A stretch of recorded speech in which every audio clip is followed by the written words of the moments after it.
Today's video dedication is for Whiskey Jack.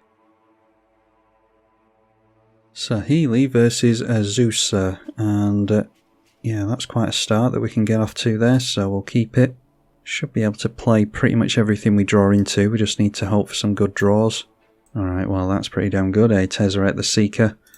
So drop the Sol Ring into the Talisman, and a Nature's Law off the back of the Ancient Tomb as opposed to the Azusa. So looking to crack a Sakura Tribe Elder with 4 cards in hand. Might suggest he doesn't have too many land drops to make with the Azusa. There's a Solemn Simulacrum, not the worst thing to make a token copy with.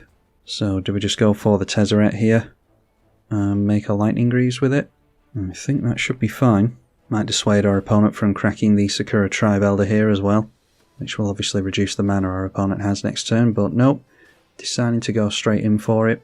And down comes Vorinclex. That does have Trample, unfortunately, so yeah, no haste, but we'll be able to get through to our commander most likely, or the Tezzeret I should say, unless we blow it up with a Meteor Golem. Yeah, we've got 6 mana there alone, so let's hold off on our commander for now, and throw ourselves out a Meteor Golem, and then I suppose we can still get down the Saheeli. Definitely want to protect that. Could go for... yeah, we'll go for Shroud onto the Meteor Golem instead. That's more chance of getting blown up by a green player. We can always replay the Saheeli next turn. Not going to worry about haste. We'll deal 3 damage to our opponent. Down comes Azusa, making multiple land drops, and still with 5 cards in hand. Went for Harmonise before then, so obviously draws 3 to that. Okay, an offer you can't refuse is good to hold up. So we'll continue to tick up on the Tezzeret so that we can get better tutors. The more loyalty it has, the better the things it can grab, of course. Yeah, go for the Solemn Simulacrum, and why not play out the Trinket Mage as well. And with this, probably a good idea to grab the Paradise Mantle in case we want to start comboing off with something like the, where is it, the Intruder Alarm. We'll need another mana dork for that, but we'll grab this anyway. So Paradise Mantle, we just need to hope that we don't see a Bane of Progress, which we can't counter here. So we'll put haste onto the Trinket Mage and start turning in sideways. Obviously not tapping down the Saheeli so that we can make a copy of the Meteor Golem at instant speed. And Saheeli does target, so we can't give the Meteor Golem Shroud or we won't be able to target it. Throw the Lightning Greaves onto the Saheeli. Maybe should have gone for an equip on the Paradise Mantle as well while we've got the option. But I don't think we're going to be too worried about mana next turn. Our opponent tapping out into a big X spell maybe. That is a Tooth and Nail. Does our opponent just get a 1-card combo here? They're not going to risk it using the additional mana straight away to go for the Eternal Witness, so no doubt going to go after that Tooth and Nail again. Oh, and I actually went after a tap land here. Maybe should have gone for an untapped land so that we could make a card draw with the Solemn Simulacrum. Trying to get my tap lands out of the way, but probably should have got the card draw there. Okay, there's a Bitter Reunion, which isn't much good to us when we don't have a card to discard. So let's -3 on the Tezzeret. We'll go for a new card from the newest set. Everflowing Well or something like that I think it's called. Yeah, the Everflowing Well. And when that enters we mill 2 and then draw 2. Alright, and that gets us into a mana dork for a potential combo, so let's go for Saheeli onto the Everflowing Well. And that is legendary. Choose which one to keep. We'll keep the original. 1 dies to the legendary rule, but we do still get the trigger here. Right, a Cursed Mirror. So let's go Bitter Reunion. And we'll discard the Mana Confluence in order to draw a couple. Gets us into Dramatic Reversal, which means we've got an infinite with Icecrown Scepter if we can untap our commander, which we can't at the moment. So does our opponent just go for the Crater Hoof combo next turn? Yeah, there's no means for us to tutor out the Icecrown Scepter anyway. So do we just hardcast the Dramatic Reversal? Suppose we'll have to here. So yeah, we'll go Dramatic Reversal, untap all our stuff, and we'll have to go for another activation onto this thing. Again, keep the original, mill 2 and draw 2. That is an Ariet's Tempting Apple.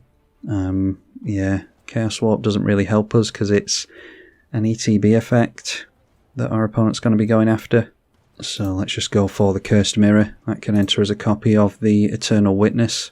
And we have milled a Fabricate, but with the Dramatic Reversal in the bin, that's not all that much use to us, so yeah, we'll go for an offer you can't refuse so that we can actually counter the tooth and nail again.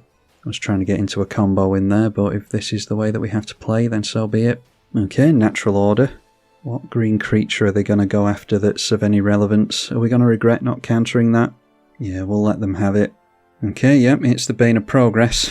The exact thing that I was worried about previously. So everything getting blown up gets us into the Alloy Mia, another mana dork. Alright, and now drawing into the Fierce Guardianship. Play a land, play the Ariet's Tempting Apple, gain control of the Bane of Progress. Now our opponent has Heroic Intervention, so let's counter that with an offer you can't refuse. And then we can get the Azusa out of the way by copying the Ariet's Tempting Apple, because we've still got the Fierce Guardianship held up now. And copying a legendary, so once again, the original legendary can stay in play, ready for us to copy. Steal away Azusa, and we'll swing in at our opponent for 12 damage. So knocking him down to 10. Should have ticked up the Tezzeret there actually. We don't have artifacts to untap, but should have ticked it up anyway. Okay, an Apex Altasaur is going to be able to fight stuff. Nothing we can do about that. And yeah, the Azusa are able to finish off the Tezzeret now because I forgot to tick it up. Alright, Transmute Artifact could go after something good. Let's get down our commander again. Might as well play out the Alloy Mia, I think. That can just be a chump blocker. So now going for that Tooth and Nail. Luckily we've got the free counter magic. And going to deal 21 damage to us, potentially. So yeah, let's go Alloy Mia. Thrown underneath that. Draw into a Grim Monolith. So if we get down Grim Monolith, we'll be able to make a copy next turn and sacrifice the copy after tapping down some mana and maybe get down a Wormcoil Engine from this or something. Yeah, we'll get down the Grim Monolith. Throw out the Mere Convert as well. And then we can do some Saheeli stuff with the Ariet's Tempting Apple. We'll be able to take control of a creature during combat so that they can't as easily swing into us. Okay, there is the Crater Hoof that we assumed that they were going after here, so yeah, in response we will take control and we'll just take the Bane of Progress because it has the biggest power and toughness. So it's +3/+3 to all our opponent's stuff, and they turn in sideways with everything. So we could have them lose their creature, we take less life, or we could take down their Crater Hoof, but then we lose by 17 exactly, so it's 8, 9, 10, 11, 12, 13 and 14 we take if we block the Apex Altasaur. Everything has trample of course, so yeah, we'll just have to do that. But then they're able to fight the Saheeli, unfortunately, so yeah, put Saheeli back in the command zone. Did manage to get rid of 2 creatures there at least. Alright, into an Iron Mere. So let's float some mana with the Grim Monolith. And we'll go for Transmute Artifact. That can sacrifice the Grim Monolith. And here we just go after the Wormcoil Engine for the sake of lifelink. Triplicate Titan doesn't have lifelink, so yeah, we'll go Wormcoil Engine. Our commander now costs 6, so yeah, can't afford it. Let's go for the Iron Mere, and we can hold up the Chaos Warp. Alright, a Kozilek, Butcher of Truth, is going to draw our opponent 4 cards. They've gone down to 8 life thanks to the Ancient Tomb. Playing some more lands allows our opponent into a Sylvan Scrying, searching for a land.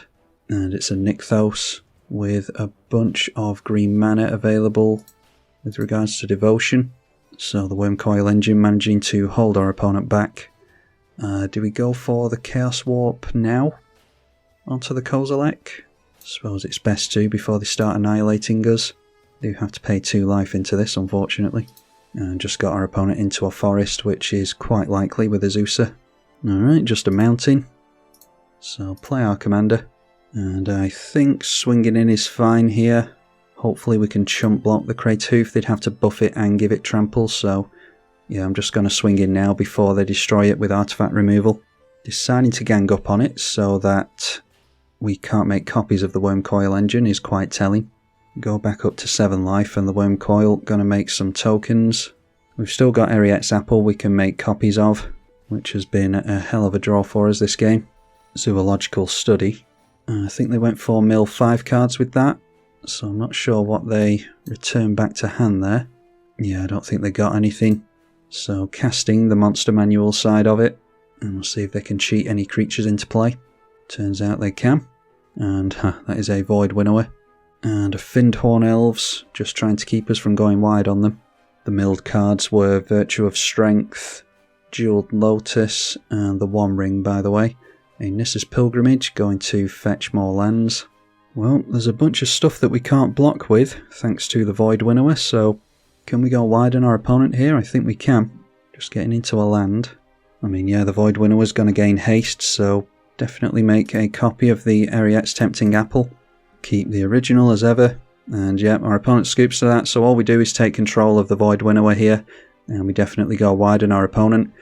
Yeah, some goofy plays by me there. This is the end of a very long recording session. I'm trying to get an entire week's worth of videos in one stint because I'm away for the week whilst you're all seeing this. So hopefully you all enjoyed this visit to Saheeli, the Sun's Brilliance, and if you want to see more from it, then let me know. Big thank you to the patrons as ever. I'm tribalkai. Thank you for watching.